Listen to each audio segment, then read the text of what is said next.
continuously cheating on her husband like the adulterous whore that she is, in reflection to Proverbs chapter 7, the false attractions of adultery. Yeah, there are a lot of scams and deceptions out there, like the adulteress with her smooth words, smooth like oil. They'll go down to the heart of a man through deception and temptations. With much seductive speech, she persuades him. With her smooth talk, she compels him. Right away he follows her, and goes like an ox to the slaughter, and bounds like a stag toward the trap, until an arrow pierces and trails. He is like a bird rushing into a snare, not knowing that it will cost him his life. And now, my children, listen to me, and be attentive to the words of my mouth. Do not let your hearts turn aside to her ways. Do not stray into her paths, for many are those she has laid low, and numerous are her victims. Her house is the way to Sheol, or the grave in Hebrew, going down to the chambers of death. Anyways, enough said about that. Take marriage seriously, and let's move on. Verse 33, concerning oaths. Again you have heard that it was said to those of ancient times, you shall not swear falsely, but carry out the vows you have made to the Lord Yahweh. But I say to you, do not swear at all, either by heaven, for it is the throne of God Elohim, or by the earth, for it is his footstool, or by Jerusalem, for it is the city of the great king. Do not swear by your head, for you cannot make one hair white or black. Let your word be yes, yes, or no, no. Anything more than this comes from the evil one. So in other words, strive to be that righteous man or that righteous woman of your word. Do not tell somebody, yeah, I'll play with you next Friday night. Or yeah, this Sunday, I'll be there at practice at 3 o'clock sharply or 6 o'clock sharply, and don't even show up.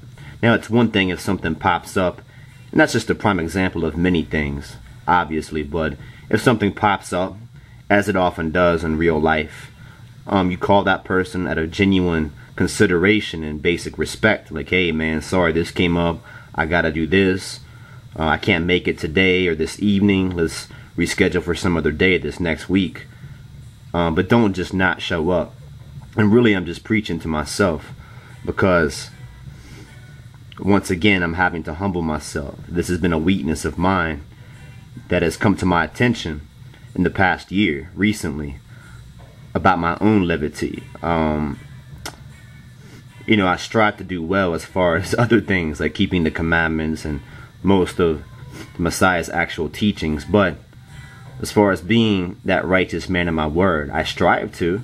I never in my heart did I mean to, do anybody wrong or blow somebody off purposely. That's not my character.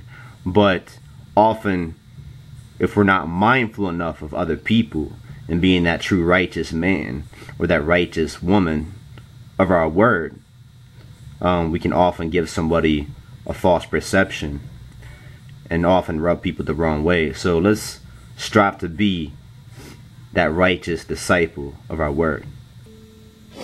Concerning retaliation, verse 38. You have heard that it was said, an eye for an eye, and a tooth for a tooth. But I say to you, do not resist an evildoer. But if anyone strikes you in the right cheek, turn the other also. That's right, turn the other also. And if anyone wants to sue you and take your coat, give your cloak as well. And if anyone forces you to go 1 mile, go the 2nd mile. Give to everyone who begs from you, and do not refuse anyone who wants to borrow from you. Now, keep in mind that it is still an eye for an eye and a tooth for a tooth. According to Yah law, or Yahweh's law, Almighty God Elohim is the ultimate avenger. For he has said and revealed to us through his word that vengeance is mine. But as the Father Yahweh Jah spoke through Yeshua the Messiah in that first advent, saying to us in the gospel, "But I say to you, do not resist an evildoer." Now right there is one of the most misinterpreted scriptures right there, because right there it's obvious. He's saying, do not be a punching bag. We're not called in this slave Christianity or this mental slave grip, to be a punching bag. Never did Christ himself or the true Messiah himself mean that in his, he never meant that in his actual teachings. He says, do not resist an evildoer. So logically, Almighty God Elohim gave us 2 hands, 2 feet. He gave us 2 hands to ball up into 2 fists and protect ourselves. If somebody is attacking you through self-defense, even Yah willing, you block their punches, you fight back, deck them. We're not meant to be punching bags. What he means is, do not resist an evildoer, but also turn the other cheek. Now this also is more speaking of a verbal strike, like a verbal attack spiritually. In that case, it's usually better to try to bite our tongues and turn our cheeks and strive our best to be that true righteous disciple of Yahweh's kingdom, to demonstrate true righteousness, passive aggressiveness, humility, all those things when it comes to the foundation of true righteousness, or being truly Christ-like.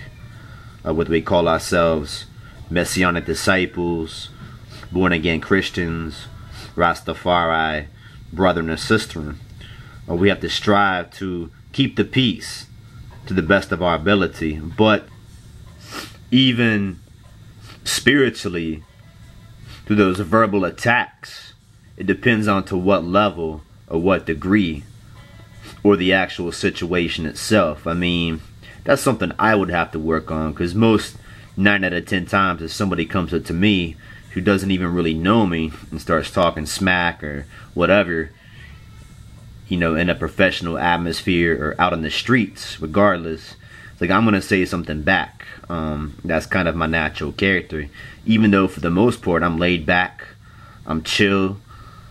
I believe in peace and love. I strive my best to walk in love and true righteousness and give everybody the benefit of the doubt at first. To strive my best to be about that true peace and love in which I stand for. However, it depends on the situation. For example, if somebody's gonna insult your dead mother who had passed away or been murdered, that I would think, even to a degree, Yah willing especially, would be justified in striking back verbally. And if it came to even physically, especially through self-defense, that would be justified. But if you look at the old Bruce Lee flicks, excuse me, even Bruce Lee would kind of be passive at first, depending, and not say anything, just kind of get them that stare. And usually 9 out of 10 times he was only attacking his enemies, and in other words, whooping some butt, only out of rightful self-defense. So we kind of look at that as an accurate example, or a parallel of what that means to turn our cheek. Now, in the actual historical times, during the time of Yeshua the Messiah, or of Christ in Israel in that time of the first advent, we know that the Roman authority over the people of Israel, the surviving Hebrew Israelites, and even the Hebrew speaking Jews and Yehudahites in that time of Christ,